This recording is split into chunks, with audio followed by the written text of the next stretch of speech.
All right, welcome to How to Create a Podcast, Day 3.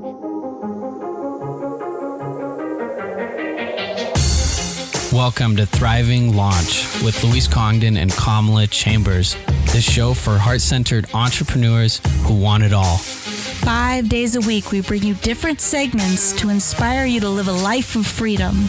We interview the leading experts in the field of business, health, and love. Be sure to check out Training Tuesdays, where we give you a clear action plan to grow your own business. How would you like to be able to interview world-class experts?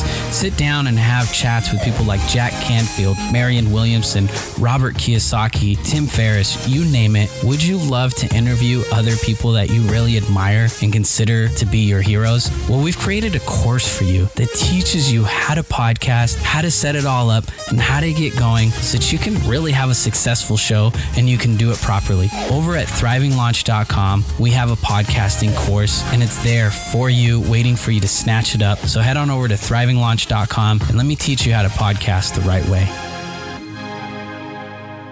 Today, I really want to go and slow down, back up, and keep focusing on the fundamentals. Because I know that a lot of people, they want to jump ahead to recording, to creating the show. But, without really understanding the fundamentals, I'm afraid we'll get ahead of ourselves, and next thing you know, you're recording a show, you're sending it to iTunes, you've spent some money, you've spent some time really developing and recording, but you haven't developed the wherewithal to create a show that really helps you and does what you want it to. So if you remember on day 1, I talked about really understanding who you're creating this show for, have an idea of who the ideal listener is for, and have an idea of what the end goal of your show is. So you're not just creating a show because it sounds cool, but you're creating a show because you understand where you want it to take you. So for example, if you're a coach and you're trying to appeal to people in the weight loss industry, then you want to create the kind of show that appeals to people, that will help you attract the kinds of people who could become your clients, who could become good allies for you in your business, who could be a support system for the growth of your business and your coaching. Very similarly, if you're in some other kind of industry, you really want to consider, what is your show going to do, and how can you create a show that will help you do exactly what it is that you want it to? Because there's a lot of people that are creating shows that are completely unrelated to their business, completely unrelated to what they want the show to actually do. So, I want to give you an example of a company that I had the opportunity to consult for and work with, and they're a clothing business. And when we were talking, one of the things that we noticed is that they really wanted to get more vendors. They wanted to get more people who could sell their products. So this is in another country, and this clothing company is structured very much like an MLM. And MLMs are, if you make a sale, then you get paid a percentage. And if you get other people to make sales for you, then you get a percentage of some of those sales. And one of the things that we noticed is that what they were doing with their outreach, with pretty much everything that they were doing as far as online and the podcast industry goes, what they were doing was they were creating content that made them appeal to people not in a way that was related to the kinds of people that would want to become salespeople. So they were posting pictures of their clothing, but when you went to their website, you couldn't buy the clothing off their website. And when you went to the website, there's no way for you to find out how to become a vendor and how to sell the clothing. But really, that's what they wanted more of, is they wanted more vendors. So one of the things that we talked to them is, why don't you start creating a podcast that tells stories about your vendors, about people who are selling your products and how it's changed their lives. Maybe feature some people who have come in through your doors and become a vendor, and talk about how it's changed their lives and what's happened, and really focus on this opportunity, and do that through the podcast, do that through your website, do that through your social media. And when people land on the website, if they can't buy the clothes on your website and you're not trying to sell clothing through the website, then shouldn't your website highlight the opportunity that they could get from becoming a vendor. Very similarly, if you're in some other kind of industry, this is something to consider. Now, you don't have to be so literal with this. I was recently reading an article about the company Slack. Slack is kind of like an online community where you can kind of create a group of people where they can chat with each other, and it can help you organize work projects or just community conversations between a certain group of people that you can add in to this basically like an online forum. And Slack created a show that was about community. So it wasn't about Slack, the product. It was a show more around community and stories and storytelling. But through their show, at the very beginning, they would talk about the product Slack.com and how at Slack people could create communities and use their online forum to really empower people to have community discussions and be more involved in community. And then the show would start. And so you can do something like that too, right? Because through that show, they're highlighting something that is relevant to their product, but they're not being so literal where they're trying to just sell you their product. Ideally, your podcast has a level of entertainment to it. So, if you're like a car company, maybe you bring car aficionados onto your show and people talk about how they souped up their cars and what it was like to work on this car, or you have some kind of entertaining show where people can call in and talk about car problems. NPR has this really great show where people call these two guys, and these two guys are hilarious, and people call in these guys and talk to them about their car problems. Now, you see, it isn't directly branding the car company if you're a car company who has a podcast, but by providing a show for people who are fans of cars and love cars, you are branding yourself and attracting your customers through a show that engages the types of customers and clients that you want. So, you can get really creative. And when people talk to me, they ask me a lot of questions like, what's the ideal amount of time? Should I have guests, not have guests? How should I structure my podcast? What do I need to do?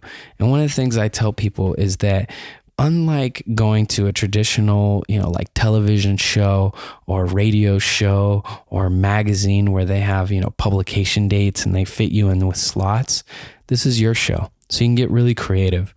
That doesn't mean that you get so creative that you're kind of sporadic in how often you release an episode and you're not consistent. You can be creative, but there are a few guidelines. So let me give you a couple guidelines. One is you want to be consistent on when you release the show.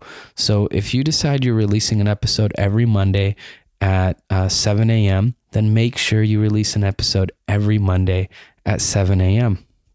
If you decide you're releasing 2 episodes every week, then that's what you want to do. If you decide you want to do it by seasons, then you create seasons. And at the end of a season, you let people know when the new season starts up, so that then people can have this sense of accountability, because people are routine based. We're creatures of habit, right? So don't feel too constrained in regards how you have to do this, but make sure that what you decide to do, whatever it is that you decide to do, you're consistent. Now, statistically speaking, on average, people listen to podcasts for about 20 minutes. So a good amount of time for a podcast episode is 20 minutes. You can go longer if you'd like and create awesome content. But, if you can go around 15 or 20 minutes, that's fantastic.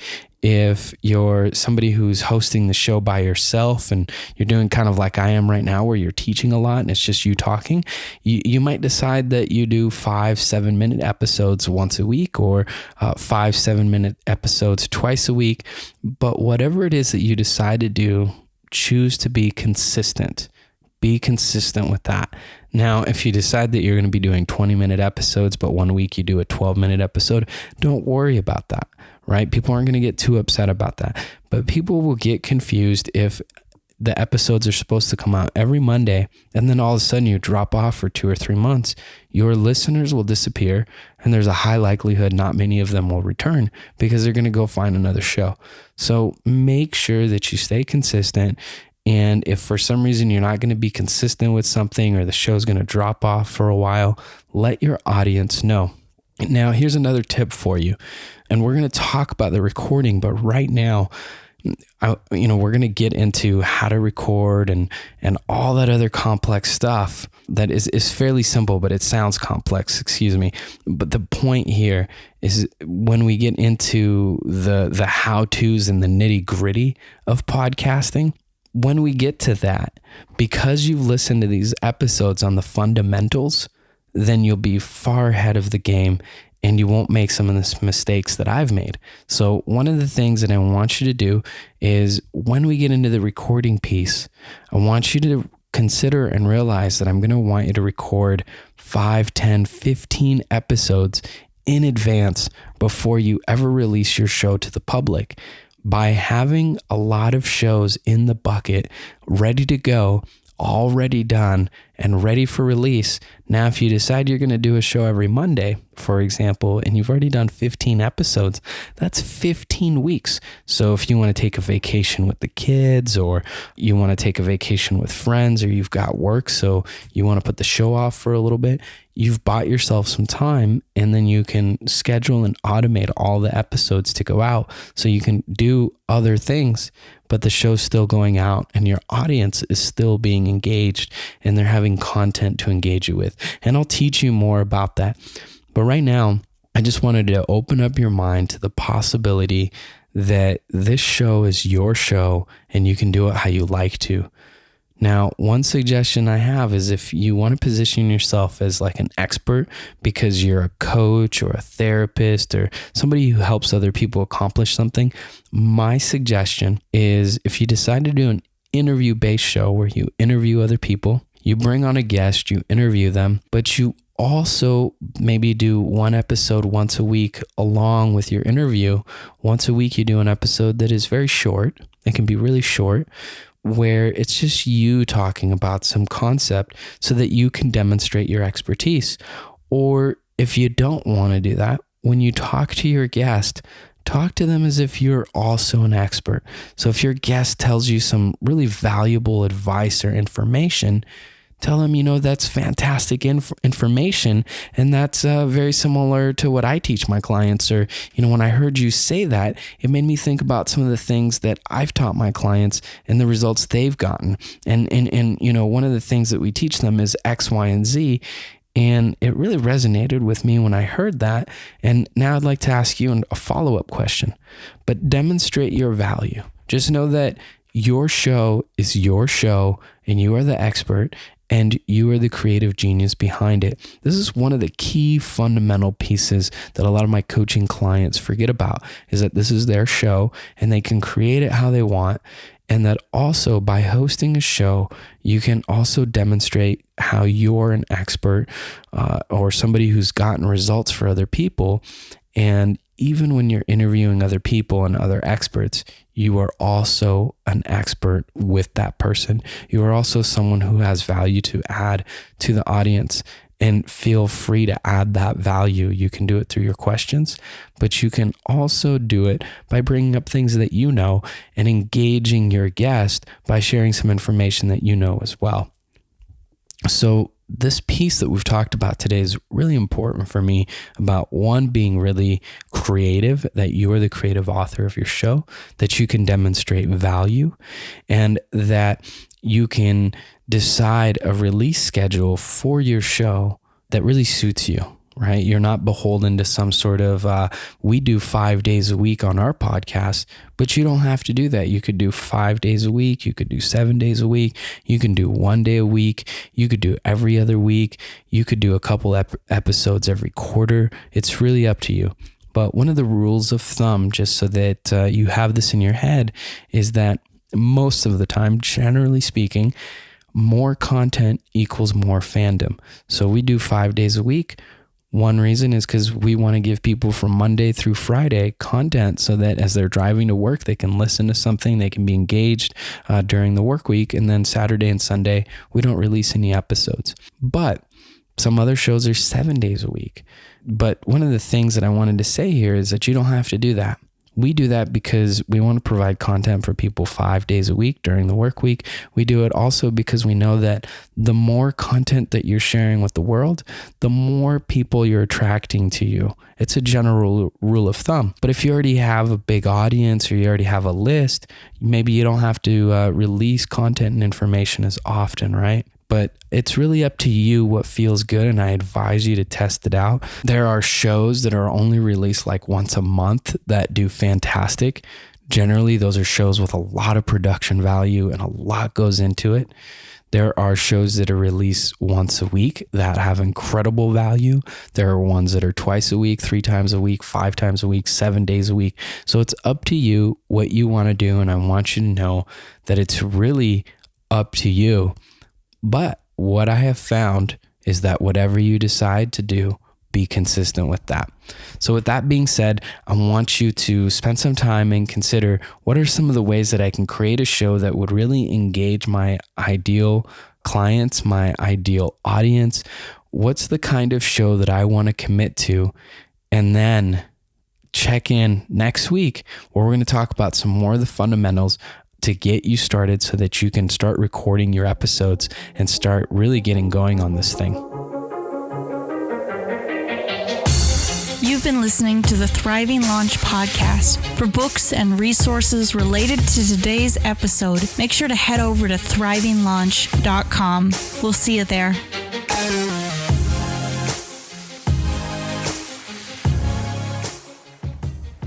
Be sure to tune in to Training Tuesday on the next episode where we talk with Ashley Stahl about scaling a business that's growing fast. If you've enjoyed this episode, be sure to leave us a rating and subscribe on iTunes.